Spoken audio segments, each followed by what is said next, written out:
Subscribe कीजिए Sunil times गुरुजी channel को और बेल आइकन को दबाइए लेटेस्ट एजुकेशनल वीडियो सबसे पहले देखने के लिए। हेलो डियर फ्रेंड्स, अभी आपने मेरी एक वीडियो देखी जिसमें मैंने आपको कुछ इडियम्स एंड फ्रेजेस बताए थे और आपने अगर अभी तक नहीं देखी है तो इससे पहली वाली वीडियो को आप ज़रूर देख लें। उसमें कुछ इडियम्स एंड फ्रेजेस हैं जो आपको डेली लाइफ में बहुत ज़्यादा काम आने वाले हैं। दोस्तों, उसका अगला पार्ट है ये वीडियो। इसमें मैंने कुछ और इडियम्स एंड फ्रेजेस को शामिल किया है जो आपके जीवन में और इंग्लिश लैंग्वेज में बहुत ज़्यादा फ़ायदा पहुंचाएंगे। चलिए शुरू करते हैं। पहला है चिकन। ये एक ऐसा शब्द है जिसका मतलब होता है डरपोक। एक्सप्लेनेशन में दिया गया है कि चिकन्स जो मुर्गी के बच्चे होते हैं बहुत ज़्यादा कमज़ोर होते हैं, डरे हुए होते हैं, सहमे हुए होते हैं। फिर दिया गया है example, there is nothing to be scared of, don't be a chicken. डरने वाली कोई बात नहीं है, चिकन मत बनो। बोले तो डरपोक मत बनो। Everyone thinks I am a chicken because I didn't go bungee jumping with them. सबको लगता है कि मैं डरपोक हूँ क्योंकि मैं उनके साथ बंजी जंपिंग करने नहीं गया। Stop being a chicken and just go. डरपोक बनना बंद करो और बस जाओ। तो ये था चिकन। डरपोक बताने के लिए चिकन शब्द का प्रयोग किया जाता है।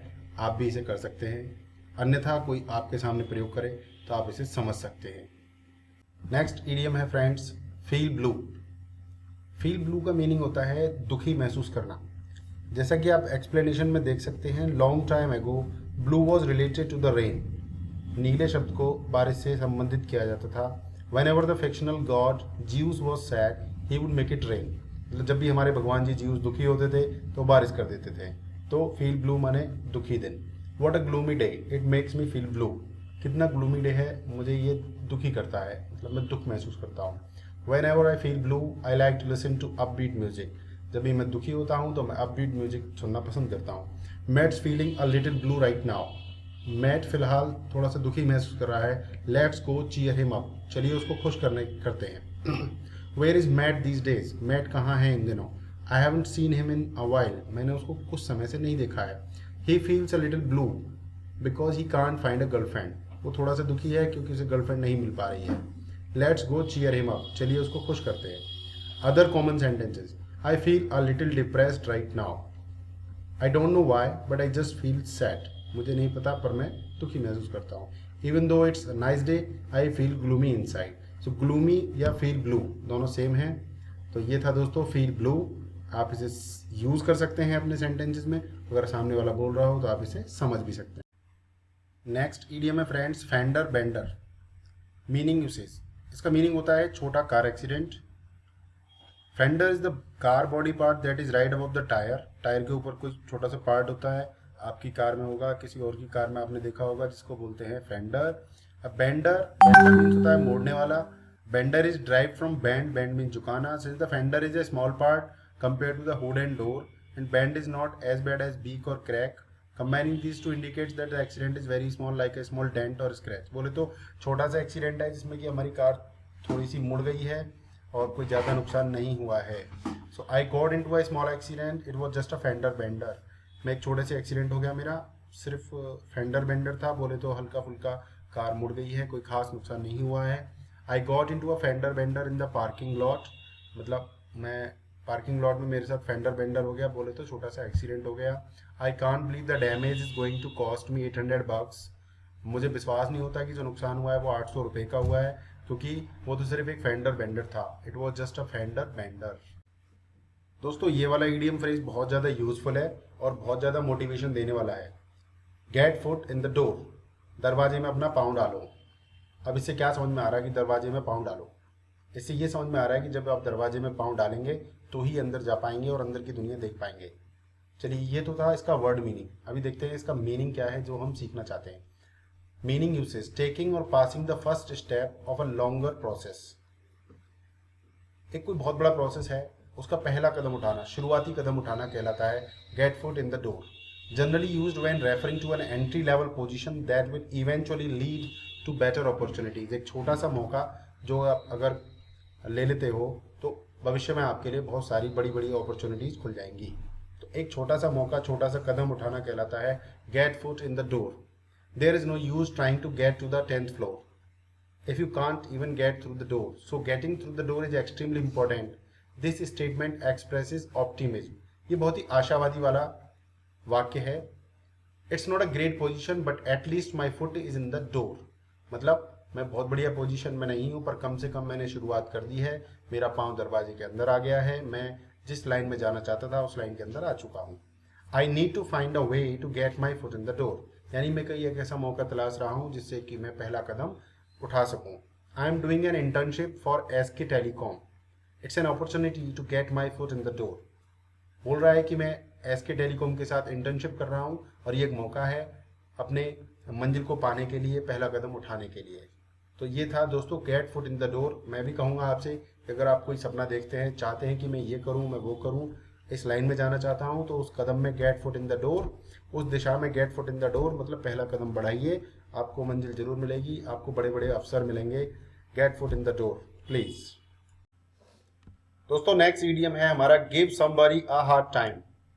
Give somebody a hard time, इसका मतलब होता है किसी व्यक्ति को उसकी गलती के लिए दंड देना, अच्छा सा दंड देना, मतलब उसकी वाट लगा देना।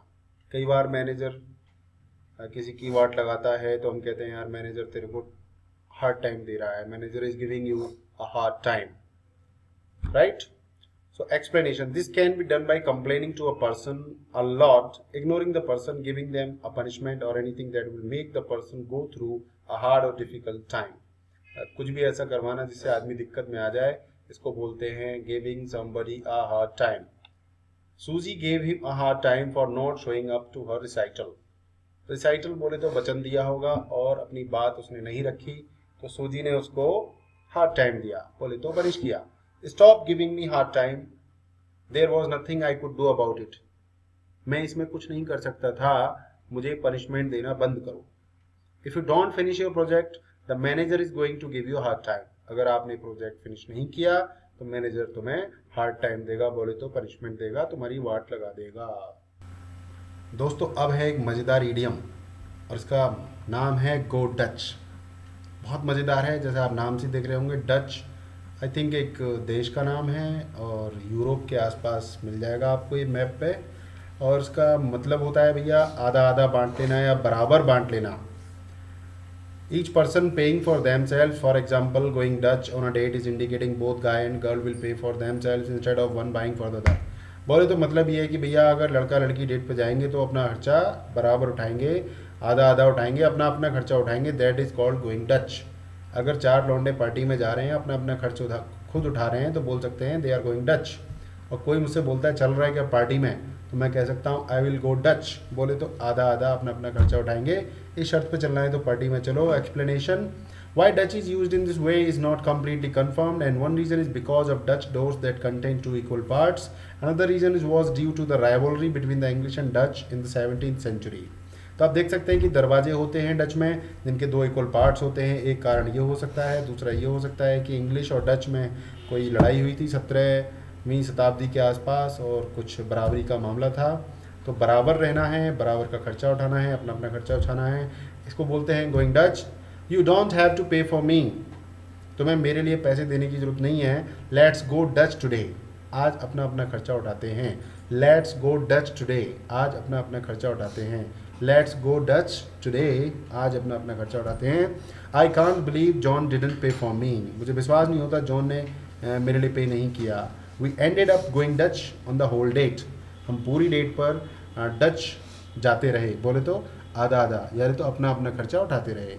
आई एक्चुअली प्रीफर गोइंग डच, मुझे गोइंग डच जाना पसंद है because I don't want to feel indebted to anyone, क्योंकि मैं नहीं चाहता कि मैं किसी का कर्जदार बनूं। तो दोस्तों ये बहुत मज़ेदार है और आज की सेल्फिश दुनिया में बहुत ज़्यादा इम्पोर्टेंट भी है। और आप खर्च नहीं करते या आप नहीं चाहते कि कोई आपके साथ खर्च करे या आप नहीं चाहते आप किसी और के साथ खर्च करें, तो गो डच सबसे बढ़िया पॉलिसी है। और आप खुल के बता दें कि भैया आई विल गो डच, अपना अपना खर्चा उठाएंगे, क्योंकि कई बार होता है सामने वाला राक्षस होता है, आप कम खाते हो, सामने वाला ज़्यादा पी जाता है, आप कम पीते हो और बहुत सारी प्रॉब्लम्स होती है। और इनसे बचने के लिए बढ़िया है कि आप गो डच हो जाए, आई विल गो डच। दोस्तों ये एक इडियम है, इट्स अबाउट टाइम, और इसका मतलब होता है देर हो चुकी है। ऑलरेडी मतलब बहुत देर हो चुकी है, ये काम पहले हो जाना चाहिए था, ये मेरा मानना है। इसका मतलब ये है, इट्स अबाउट टाइम का मतलब है कि देर हो चुकी है, ये काम पहले हो जाना चाहिए था। चलिए देखते हैं यहाँ क्या लिखा है। When you want to express that you waited a long time, आपने बहुत इंतजार किया है। A synonym of this would be finally, आखिरकार। आखिरकार ये काम हो गया, मतलब बहुत पहले हो जाना चाहिए था, मैंने बहुत इंतजार किया है परंतु आखिरकार हो गया। Explanation, When you wait for something, the time on a clock is the biggest factor। तो टाइम की बात करते हैं यहाँ। It's about time, it's about time बोले तो बहुत देर हो चुकी है, चलो फिर भी हो गया है, अभी सही समय है, कर दो। बहुत ज़्यादा देर नहीं हुई है, बहुत देर हो गई है, बहुत ज़्यादा देर नहीं हुई है, मतलब कर सकते हैं। It's about time, I waited 2 hours for you. आखिरकार तुम आ गए, मैंने तुम्हारे लिए बहुत इंतजार किया। It's about time I got a chance to play. आखिरकार मुझे खेलने का चांस मिल ही गया। So it's about time you start learning English. अभी सही टाइम है कि आप इंग्लिश सीखना शुरू कर दें, क्योंकि बहुत देर पहले ही हो चुकी है, बट अभी भी सीखना शुरू कर दें, कोई प्रॉब्लम नहीं है। It's about time you chase your dreams. It's about time you subscribe to my YouTube channel. It's about time you share this video with your friends. दोस्तों ये इडियम है मेकअप वंस माइंड। अपना मन बना लेना, किसी काम को करने के लिए निर्णय ले लेना, मन बना लेना, निर्णय ले लेना। Make up one's mind, I have made up my mind. मैंने मन बना लिया है। Have you made up your mind, क्या आपने मन बना लिया है। Explanation, this is usually used when someone can't make a decision. Not only does it mean to make a decision, it also implies to do it quickly. मतलब make up one's mind बने कि जल्दी से काम करने का मन बना लेना। Make up one's mind. We don't got all day, हमारे पास पूरा दिन नहीं है। मेकअप योर माइंड, अपना मन बना लो। Make up your mind, we don't have much time. मन बना लो बेटा, टाइम ज़्यादा नहीं है। इंग्लिश जल्दी सीख लो, जल्दी से इडियम्स फ्रेजेस सीख लो, बहुत ज़्यादा टाइम नहीं है। और बहुत ज़्यादा टाइम है भी तो वो इंग्लिश सीखने के लिए नहीं है, इंग्लिश सीख कर आगे भी बहुत कुछ करना है। सो makeup your mind. Next example, I can't makeup my mind, मैं अपना मन नहीं बना सकता। Can you help me decide, क्या तुम मेरी मदद कर सकते हो निर्णय लेने में। Next, if you don't makeup your mind I will choose for you. अगर तुम अपना मन नहीं बनाओगे तो मैं तुम्हारे लिए चूज कर लूंगा। बोले तो नुमाइश ग्राउंड में, एग्जीबिशन में आप अपने बच्चे को लेकर गए, बच्चा आपका कोई टॉय चूज नहीं कर रहा है तो पापा ने बोल दिया if you don't makeup your mind I will choose for you. Next, both of them look really good, दोनों ही बहुत अच्छे लग रहे हैं। I can't makeup my mind, मैं अपना मन नहीं बना पा रहा हूँ कि कौन सा लूँ। तो ये बहुत अच्छा इडियम है, आप इसे यूज़ कीजिए। Makeup one's mind, makeup his mind, makeup my mind, makeup your mind, इस तरीके से आप इसको यूज़ कर सकते हैं। और कोई दिक्कत आए तो आप कमेंट करके पूछ भी सकते हैं। तो ये था make up one's mind, and I will request you to make up your mind to learn English as soon as possible. दोस्तों ये है इस वीडियो का आखिरी इडियम और phrases. You can say read one's mind and I have read your mind that you don't want to watch this video any longer. आप इस video को और ज़्यादा देखना नहीं चाहते हैं, आज के लिए बहुत है, मैं समझ चुका हूँ आपकी बात। तो जब आप सामने वाले की बात को समझ जाते हैं तो इसको कहते हैं read one's mind. I can read your mind, मैं आपका मन समझ सकता हूँ, आपका मन पढ़ सकता हूँ, आपके मन की बात समझता हूँ। Meaning usage, when someone says something that you were lost thinking about, this is a stronger way of saying I was thinking of that too, मैं भी यही सोच रहा था। You read my mind, तुमने मेरा मन पढ़ लिया। I was going to suggest that, मैं इसकी सलाह देने वाला था। You must have read my mind, तुमने जरूर मेरा दिमाग पढ़ लिया, तुमने जरूर मेरे मन की बात छीन ली, मुंह की बात छीन ली, या मेरे दिमाग में जो चल रहा था वो भांप लिया। Do you want to go play pool, आपने किसी से पूछा। Do you want to go play cricket? Do you want to go and eat kachori? Do you want to play with me? Do you want to listen to music? आपने कुछ ऐसा suggestion दिया और सामने वाले ने कह दिया You read my mind, तुमने मेरे मन की बात समझ ली। That's exactly what I was thinking too, बिल्कुल यही मैं सोच रहा था।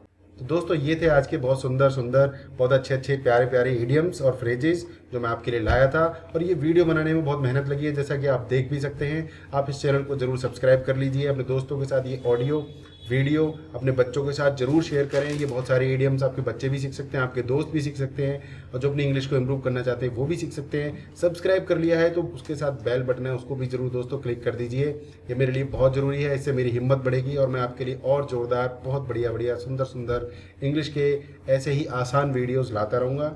और मेरे साथ जुड़े रहने के लिए, चैनल को सब्सक्राइब करने के लिए, लाइक करने के लिए, शेयर करने के लिए और बेल बटन को क्लिक करने के लिए बहुत बहुत धन्यवाद। नमस्कार, जय हिंद, जय भारत।